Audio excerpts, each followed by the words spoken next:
Kuala Lumpur புசார் பண்டார் உத்தாராவில் நேற்று நள்ளிரவு மேற்கொள்ளப்பட்ட மாபெரும் சோதனை நடவடிக்கையில் 1435 வெளிநாட்டவர்கள் விசாரணைக்காக தடுத்து வைக்கப்பட்டனர். அவர்களில் 1222 பேர் மியன்மார் நாட்டவர்கள், 142 பேர் வங்காளதேசிகள், 9 பேர் இந்தியர்கள், 4 இந்தோனேசியர்கள், 1 நேபாளி.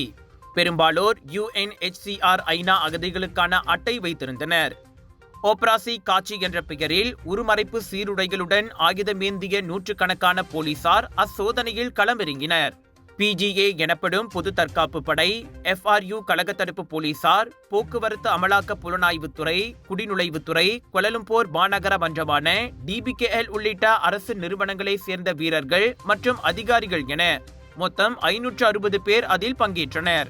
கோலாலம்பூர் பாசார்புரும் சந்தைக்கு அருகே உள்ள கடை வீடுகள் மற்றும் வணிக தலங்களுக்கு நுழையும் பாதைகளை முழுமையாக முற்றுகையிட்டு அச்சோதனை நடத்தப்பட்டது. வெளிநாட்டினர், குறிப்பாக மியன்மார் நாட்டு அகதிகள் அங்கு நிரம்பி வழிவதாக எழுந்த புகாரை தொடர்ந்து தேசிய போலீஸ் படை தலைவரின் உத்தரவுக்கு ஏற்ப அச்சோதனை நடத்தப்பட்டது. குடிநுழைவு விதிமீறல் மற்றும் வணிக வியாபாரம் சம்பந்தப்பட்ட சிறு சிறு குற்றங்கள் போன்றவற்றை கண்டுபிடிப்பதை அது நோக்கமாக கொண்டிருந்தது. அவ்வகையில் பெரும்பாலான இந்த வெளிநாட்டவர்கள் சட்டவிரோதமாக வியாபாரம் செய்து வருவது கண்டறியப்பட்டது.